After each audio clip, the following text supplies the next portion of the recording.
시청자 여러분 안녕하십니까? 더도 말고 덜도 말고 한가위만 같아라. 추석날 어떻게 보내고 계신가요? CPBC 뉴스는 추석을 맞아서 특별한 분을 초대했습니다. 성 김대건 신부 후손이신데요. 대전교구 김용태 신부 스튜디오에 모셨습니다. 성 김대건 신부 탄생 200주년 희년을 맞아서 김대건 신부 집안의 추석 풍경과 또 신앙교육 등에 대한 얘기 나눠보겠습니다. 김용태 신부님 안녕하세요. 안녕하세요. 반갑습니다. 네, 올해 성 김대건 신부 탄생 200주년 희년이어서 그런지 네. 신부님 유독 바쁘게 보내셨던 것 같으시더라고요. 네, 유독 원래도 많이 바쁜데. 여기저기서 신부님 찾는 분들 참 많이 계셨죠? 예, 예. 어떠셨어요? 뭐 여튼 뿌듯하기도 하고 좋았습니다. 그 8월 달에 김대건 신부님 탄생 200주년 기념 주간 때 또 예. 토크 콘서트도 참여도 하시고 네, 예, 예. 본사 행사에도 또 참여도 하시고 네. 여기저기서 신부님 모습을 자주 볼 수 있어서 좋았습니다. 예. 그 전에도 김대건 신부님 때만 아니라 원래 좀 인지도가 좀 있습니다. 그래가지고 그런데 이게 알고 보니 김대건 신부 후손이었네요. 뭐 이런 거죠 뭐. 근데 하여튼간에 김대건 신부님 덕을 그동안 많이 봤고 그래서 이제 특별히 또 이번에 또 200주년 기념이고 해서 더 특별히 또 이제 바쁘기도 했지만 하여튼 되게 기쁘고 영광스럽고 뿌듯하고 김대건 신부님 덕 보는 경우 대표적인 경우가 강의 특강 같은 거 이렇게 다니면 네. 맨 먼저 김대건 신부님 후손이라고 이렇게 이제 사대손이라고 이렇게 얘기하면 일단은 반은 먹고 들어가요. 그런 덕을 많이 봤죠. 네. 그래서 사실 저는 신부님 뭐 화면으로나 많이 배웠지만 아마 오늘 신부님을 화면으로 처음 뵌 분도 계실 것 같습니다. 어느 정도로 가까운 후손이신지도 한번 설명을 부탁드릴게요. 예. 김대건 신부님 그 작은 아버지, 작은 아버지의 직계 후손인데요. 김대건 신부님 이제 이 자식이 없으니까 그래서 직계 후손은 없지. 김대건 신부님의 직계는 없고. 김대건 신부님 친동생은 결혼 못하시고 돌아가셨고 난식이라는 분인데 그래서 김대건 신부님 사촌 동생, 그러니까 작은 아버지의 아들 사촌 동생이 이제 저희 고조 할아버지. 그러니까 김대건 신부님은 저희 고조 할아버지의 친사촌 형님이죠. 그러시군요. 그렇게 이어져 내려왔습니다. 그렇게 해서 사대손이신 걸로. 예. 네, 그래서 직계 후손은 아니시지만 그래도 워낙 가까운 후손이셔서 어렸을 때부터 김대건 신부님 이야기를 워낙 많이 듣고 자라셨을 것 같습니다. 예, 뭐 어떤 얘기 제일 많이 들으셨어요? 당연히 뭐 순교에 대한 얘기죠. 뭐 순교. 김대건 신부님도 순교자시고 저희 집안에 순교자가 14분이에요. 네. 그리고 또 나머지 분들도 거의 순교자 못지않게 또 삶을 사신 분들이 대부분이고 그래서 항상 뭐 김대건 신부님 하면 뭐 사제요, 순교자. 근데 순교 이야기를 하시는 이유가 너희들 신앙생활 할 때 게으름 피우면 안 된다.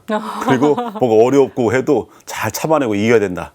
그런 이야기를 들으니까 이제 저희들이 무슨 불평을 할 수가 없어요. 네. 워낙 집안 분들이 다 뭐 김대건 신부님의 다 순교자들의 이러니까 저희들 어렸을 때부터 이제 당연히 그 모습이 저희들 모범이니까 기준이고 그래서 뭐 불만 없이 이렇게 생활할 수밖에 없었죠. 근데 어린 마음에 어떻게 받아들이셨을지도 궁금해요. 아, 우리 조상 중에 이렇게 대단한 분이 계시다 이런 자랑스러운 마음이 크셨을지 아니면 아, 이렇게 대단한 분이 계신데 나는 이러면서 살짝 부담스러운 마음도 드셨을지 어떠셨어요? 두 개가 같이 공존하죠. 그러니까 늘 자랑했어요. 뭐 우리 뭐 순교자가 14분이고 나머지 증거자 대부분 다 증거자들이고 어릴 때도 그렇게 뭐 성인이 자랑하셨어요. 3분이시고 최근에 이제 복작품 받으신 분들 2분 계시고 등등해서 그럼 넌 누구냐? 나는 생존자다. 뭐 이런 식으로 막 자랑하고 다니고 근데 그러면서도 항상 이 마음 안에는 어떤 이제 그 뭐랄까 그렇게 살아야 된다는 그 후손으로서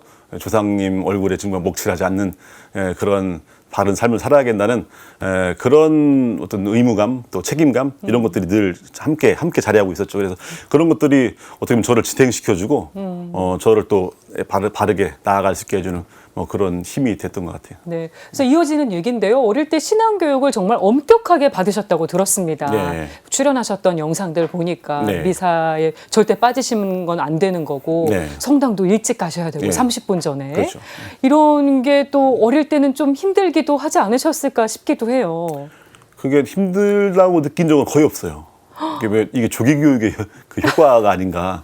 그러니까 뭘 안 하다가 해야 힘든 건데 늘상 어렸을 때부터 언제부터 했는지도 뭐 기억이 없는 거죠. 왜냐면 어머니 뱃속에서부터 한 거니까. 그러니까 너무 자연스럽게 그냥 우리가 보통 아침이 되면 학교에 가고 학생은 네. 또 저녁 때 그때가 공부하고 집에 오고 이 생활을 그날 선택해서 하는 게 아니잖아요. 당연하게 그렇죠. 생각하는 것처럼. 그러니까 저희들도 다른 사람들이 보면 되게 아주 엄격하고 아주 정말 그렇게 신앙생활 철저하게 한다고 생각하지만 우리가 생각하기에는 너무 당연한 다른 사람도 그렇게 안 하나? 라고 생각할 정도로. 아니 근데 살다 보면 미사에 조금 늦은 일이 생길 수도 있고요. 그럴 때도 있지 않으셨습니까? 그러니까 7시 반 미사면 7시까지 가야 되는데 네. 우리 늦는 건 7시 반 이상 늦는 건 거의 없어요. 아예 그런 일 자체가 예. 없으셨던. 그러니까 늦으면 7시 반 미사인데 7시 20분에 갈 때가 20분 늦은 거죠. 그러니까 그런 개념이기 때문에 그러니까 평소보다 조금 더 일찍 가느냐 덜 일찍 예. 가느냐 차이지 그런 개념이죠. 미사 자체를 늦으시거나 빠지신 일이 없으시다는 게 예. 핵심이군요. 예. 그런 개념 자체가 없어요. 와, 오늘이 추석입니다. 예. 많은 분들이 김대건 신부님 집안의 추석 풍경은 어떨지 많이들 궁금해하실 예. 것 같아요. 어릴 때부터 또 지금까지 그 집안에서 추석 어떻게 지내시는지도 좀 알려주세요. 궁금합니다. 저희 추석 풍경은 썰렁했어요. 왜냐하면 아버지가 초등학교 선생님이시고 네. 평교사로 정년퇴임 하셨는데 초등학교 선생님 월급으로 우리 팔남매, 저희가 사남 사녀, 팔남매인데 팔남매 그리고 어머니 아버지 그래서 10식구가 또 뭐 할머니가 좀 초등학생 때 돌아가셨는데 할머니까지 하면 11식구. 뭐 네.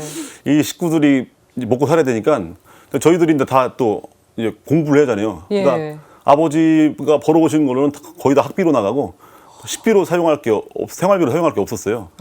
그러다 보니까 그냥 뭐 이제 뭐 마을 사람들 도움으로 이렇게 살고 그러다 보니까 추석 풍경하면 뭐 추석 때 뭐 특별히 만들어 먹는 음식 이런 게 네, 없어요. 그런 것도 집안마다 보통 있기도 한데요. 네, 그런 게 없고 저희들이 뭐 이제 겨우겨우 만드는 게 송편. 송편 정도는 있어야 추석이죠. 그래서 저희도 어렸을 때 산에 가서 이제 솔잎 따다가 네. 어머니한테 갖다 드리면 어머니가 그걸로 이제 송편 빚어갖고 그거 하나.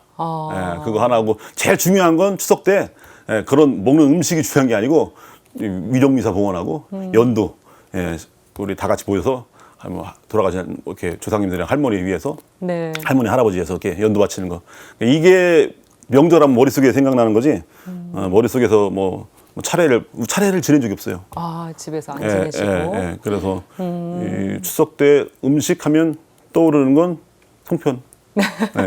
아니 근데 식구 수가 많으셔서 예. 송편을 아주 많이 빚지 않으시면 그 좀 경쟁이 치열했을 수도 있을 것 같습니다. 경쟁은 항상 뭐 다 커서 이제 독립하기 전까지는 항상 경쟁 사회였죠 우리 집안이. 그래서 큰형은 이제 저희 이제 사형제 중에 큰형이 큰 누나 밑에 큰형인데 큰형이 대장 노릇하면서 이렇게 분배를 해줬어요, 딱 이렇게. 네. 근데 저는 전체로는 7째라. 그러니까 뒤쪽이셔서. 막내는 그래도 막내니까 좀 형이 좀 챙기는 분위기가 있고 저는 7째라 거의 눈에 보이지 않는 서열이어서 그냥 강하게 컸습니다. 아, 네. 송편을 한 개 더 먹고 싶다 이런 생각을 하신 적도. 늘 했죠. 네. 배고팠습니다. 사제가 되신 후에는 추석 어떻게 보내고 계신지 궁금해요. 이렇게 집에 들르기도 하시나요? 저희들이 이제 사형제가 다 신부고 또 누님 중에 이제 수녀님 한 분도 계시고 동정녀 있고 또 누나 중에 둘만 이제 결혼을 했는데 네. 너무 좋아요. 사제로 다 같이 사제로 수자로 물론 이제 결혼한 누나도 둘 있지만 그렇게 살아간다는 것이 뭐 다툴 일도 없고 네. 욕심 부릴 일도 없고 다 좋은데 딱 한 가지 안 좋은 게 있어요. 뭐죠? 명절 때 안 좋아요. 예. 왜냐면 명절하면 보통 분위기가 뭐 막 풍성하죠. 네. 먹을 것이 많아서 풍성한 게 아니라 사실 식구들이 많이 모여가지고 예, 왁자지껄하고. 그게 없어요 우리는. 그래도 왜냐면- 모이면 반갑고 이렇게. 아니 각자 시간이 다 달라서 저희 사형제들은 각자 또 사목지가 다 다르고 네. 누나도 수녀님 뭐 또 그러다 보니까 이제 각자 시간 날 때 조금 집에 들러서 부모님 얼굴만 뵙고 가는 거예요. 그러니까 한날 한시에 모이기가 그거 어려우시군요. 힘들죠. 예. 아. 그러다 보니까 또 근데 우리 같은 경우는 며느리가 없잖아요. 네. 그러니까 명절 때 명절 음식을 며느리들이 뭐 해가지고 뭐 시어머니 시아버지한테 이런 게 없어요. 명절 때 가보면 아무것도 없어요. 이제는 그래서 송편 빚는 것도 안 하시는. 그렇죠. 이제 뭐 연세 드시고 네. 하니까. 그래서 어느 날 기억에 남는 게 있는데 이제 여느 때처럼 늘 쓸쓸하죠. 그래서 그냥 제가 보자 신부 때 그 사과박스 하나 들고 어떤 이제 신자분이 선물로 주신 거 그거 들고 갔어요. 들고 가서 초인종 눌렀는데 한참 있다가 열어주셔요. 그거 봤더니 이제 저녁나절인데 그때 어두워진 줄도 모르고 그냥 촛불만 켜놓고 기도를 하고 계신 두 분이. 그래서 제가 형광등 불 켜고 어두워졌는데 불도 안 켜고 계신다고 하면서 이제 근데 아직 기도가 안 끝났어요. 초인종 눌러서 이제 열어주신 거예요. 그래서 두 분이 기도를 해서 하셔요. 네. 아버지는 저 왼쪽 구석에, 어머니는 저 오른쪽 구석에 이렇게 앉아서 따로따로 기도하셔요. 왜냐면 이렇게 떨어져서 같이 기도하면 같이 끝내야 되고 같이 시작하고 이래야 되니까 한 사람이 뭐 할 때 일어나서 뭐 할 수가 없잖아요. 그러니까 서로 따로따로 일할 수 있도록 네. 이렇게 각자 한 알아서 공간에 계시지만 이렇게 분리돼서 기도를 각자 알아서 하시는군요. 기도해요. 그래서 하루 종일 기도하세요. 그럼 갔는데도 기도 두 분이 기도 아직 안 끝나갖고 저 혼자 뒤에서 이제 소파에 앉아서 기다리는 거예요. 두 분 기도 끝날 때까지. 그러다가 냉장고 열어봤더니 아무것도 없어요. 뭐 있을 리가 없지 뭐가. 예. 가져가신 사과. 그거 예. 네. 그래갖고 이따 기도 끝나면 인사나 하고 가야겠다. 예, 뭐.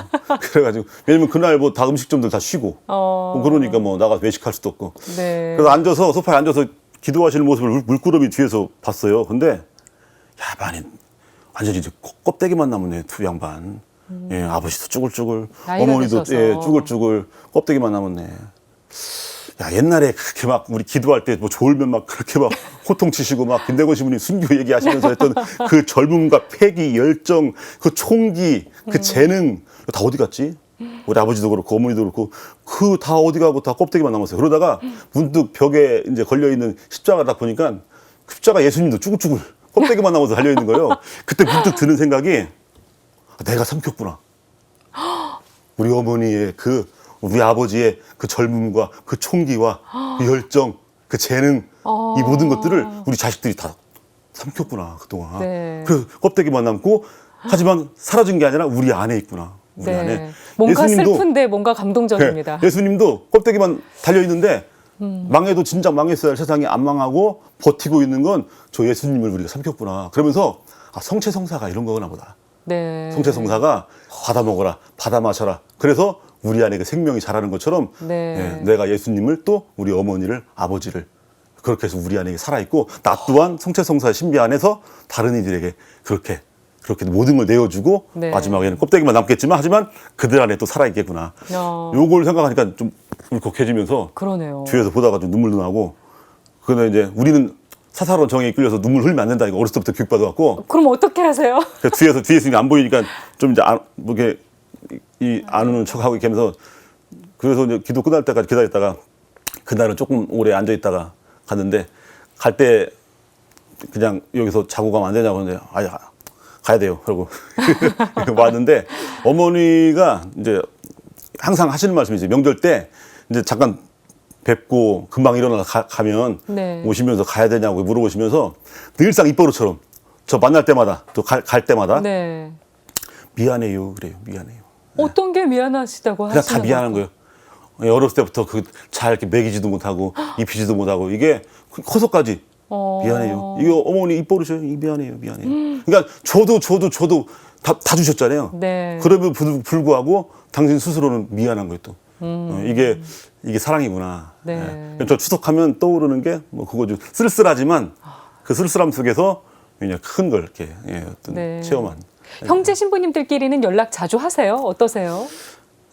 사사로운 정이 있길 안 되기 때문에 무소식이 희소식이고 그래도 또 연락이 없으면 형제분들이셔서 뭐 거의 연락을 안 해요. 뭐 이제 둘은 대만에서 선교하는데 네. 대만에서 선교하면 뭐 그래도 안부도 주고받고 해야 되는데 뭐 그걸 잘 안 하는데 요즘은 그래도 이제 SNS 발달돼서 네. 이게 뭐 단톡방 하나 만들어 가지고 거기서 이제 들어와서 안부도 전하고 좀 그러고 있습니다. 그러시군요. 예.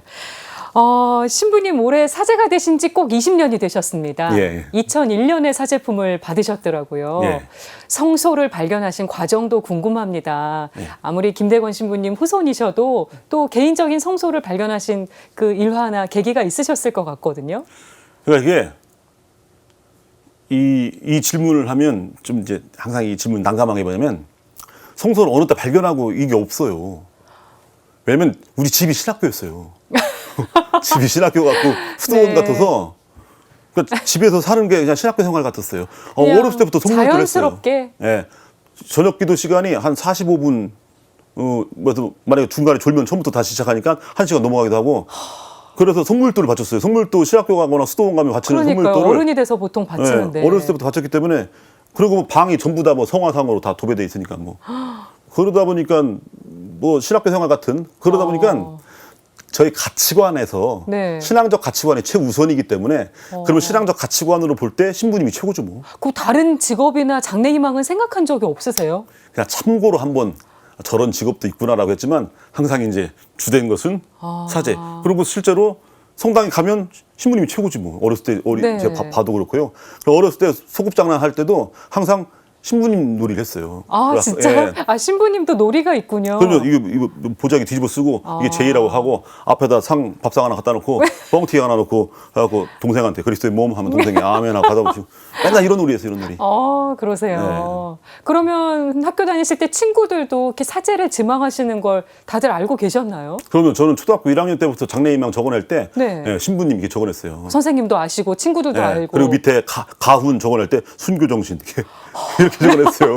그래갖고 그러니까 어머니 뱃속에서부터 계속 뭐 신앙이 이루어졌기 때문에 네. 그러니까 사제가 너 신부대라 어렸을 때부터 늘 들어왔는데 그러니까 사제가 되고 싶다고 마음 먹은 게 언젠가는 기억이 안 나죠. 제 질문이 우문이었습니다. 평생 그걸 결심하실 그런 거 자체가 없으셨던 거죠. 삶 네. 자체가. 그러니까 다만 자라면서 뭐가 이루어졌냐면 다듬어지죠 이제. 어. 예, 자꾸 다듬고. 그러니까 어느 순간에 신부가 되겠다가 아니라 네. 처음부터 정해져 있었고 그 다음에 합당하게 다듬어가는 과정.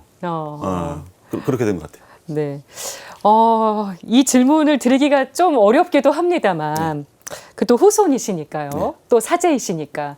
만약에, 조상이신 김대건 신부님 때처럼 다시 천주교 박해가 일어난다면, 순교를 하실 수 있겠습니까? 네, 그걸로 많이 고민했어요, 제가. 가훈이 순교 정신이라고 네. 했잖아요. 다른 프로그램에서 제가 이제 출연해서 순교에 대한 정의라고 해서 제 체험들을 이렇게 말씀드리는데, 제가 초등학교 3학년 때 지금 이 질문을 대견스럽게 기도 시간에 이제 묵상 시간이 있었는데 네. 묵상 때 초등학교 3학년 때 우연히 그 주제를 제 스스로 묵상하기 시작했어요. 나는 순교를 할 수 있을까? 예. 왜냐면 아버지를 보니까 아버지는 당장이라도 순교할 수 있을 것 같아요. 사실 우리가 김대건 신부님을 이야기하는데 다른 분들은 김대건 신부님을 어떤 교과서나 위인전에서 보는 김대건 신부님이잖아요. 그렇죠. 저는 아버지의 모습에서 김대건 신부님을 봐요. 예, 그리고 할아버지는 어렸을 때 돌아가셨지만 할아버지의 이야기를 통해서 김대건 신부님을 보고 그러니까 김대건 신부님이 그냥 우리 집안 사람 중에 한 분인 거예요. 네. 김대건 신부님. 그리고 아버지의 모습에서 김대건 신부님을 느끼니까 그러니까 저희는 김대건 신부님이 그냥 우리 식구인 거 식구. 네. 집안 가족. 근데 이제 어느 날 그래서 어렸을 때 그 아버지 보고 늘 아버지 잔소리가 김대건 신부님 가르치며요. 근데 어느 날 이제 아버지 보니까 순교할 수 있을 것 같아 당장. 살벌해요 아주 그냥 눈 딱딱 감고 기도하시는 모습이. 투철하시니까. 그러면서 이제 저도 그때 나 순교할 수 있는가 이런 생각을 문득 했죠. 우리 어머니는 이미 시집 오셔서 순교하고 계시고 그래서 나 순교할 수 있는가. 그때 묵상을 했는데 다 실패했어요 기도가. 왜냐면 너무 아픈 거예요 어린 마음에. 이게 마음이 투철한 것과 순교를 할 수 있느냐 없느냐는 또 별개인 것 같기도 해요. 그러니까요. 그래서 그걸 적당히 기도한 게 아니고 그냥 심각하게 기도했어요. 적당히 하려고 했다가 이게 안 되는 거예요. 너무 무섭고 그러다가 덮어둔 것을 이제 부제품을 앞두고 한 달 피정 때 이제 이 지도 신부님께서 숙제를 하나 내겠다. 이 질문에 답한 다음에 넘어가라. 그 다음 단계로 너 순교할 수 있는가. 지금 우리 네. 자매님께서 던지신 질문을 그때 제가 깜짝 놀랐죠. 이 질문을 맞닥뜨리고 근데 좀 자신감은 있었죠. 이제 뭐래도 컸으니까 이제 씩씩하게 대답하겠지. 네. 안 되는 거예요, 이게. 더 리얼하게 안 돼요. 이제 묵상을 계속해도 너무 두렵고. 그러다가 그 기도 안에서 엄청난 큰 체험을 했어요. 기도의 마지막에 이제 그건 이제 다 이 피정 자체를 포기해야 되겠다. 네. 부제품을 보류하고 다음 기회를 미뤄야겠다라까지 마음을 먹고 마지막 기도를 할 때 그 예수님의 어마어마한 사랑 체험을 제가 했어요. 네. 그러면서 그 사랑 체험 속에서 대답을 했어요. 예라고. 근데 그때 이제 순교에 대한 정의가 그 전까지는 죽어야 된다가 못 죽었어요. 근데 순교는 죽느냐 죽지 않느냐의 문제가 아니고 사랑하냐 사랑하지 않느냐의 문제구나 이걸 깨달았어요. 그래서 예 주님 저는 사랑합니다. 당신을 사랑합니다. 결국 고백했는데 지금 질문에 이제 순교하실 수 있겠어요?라고 했잖아요. 네. 살아가면서 사랑이라고 하는 게 한결같지 않고 근데 무뎌지기도 하고 식고 예, 옅어지고 네. 예, 어떤 때는 또 그러다가 또 정신 차리고 다시 또 이렇게 바라보고 또 사랑하는 마음을 갖게 되고 우리 사람들도 그렇잖아요. 네. 그런 것처럼 만약에 박해가 이제 이루어졌을 때 내가 하느님께 대한 사랑이 내 안에 부족하면 도망치겠죠. 근데 하느님께 대한 사랑을 다시 떠올리고 그 사랑을 향해 나아가고 노력해 나갈 때 대답할 수 있을 것 같아요. 네. 예. 신부님하고 얘기 나누다 보니까 시간이 금방 갔는데요. 마지막 질문 드리겠습니다. 김대건 신부님이 살아계신다면 네. 지금 한국 천주교회 어떤 말씀 해주실까요? 선명해져라 이렇게 말씀하실 것 같아요. 선명해져라. 예. 김대건 신부님 하면 떠오르는 게 길을 만들어 가셨어요. 길을 만들 때 중요한 것은 목적이 선명해야 돼요. 네. 예, 그래야 길을 만들죠. 그러니까 목적이 보이지 않으면 길을 만들어낼 수 없죠.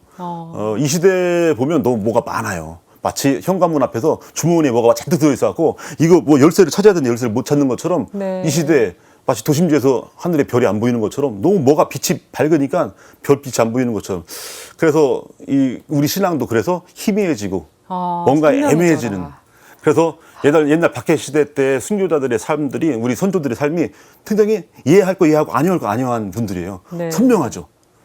그래서 그 선명함을 이 시대에 우리들도 그렇게 우리가 이번에 200주년 보내면서 당신은 천주교인이요? 라고 묻잖아요.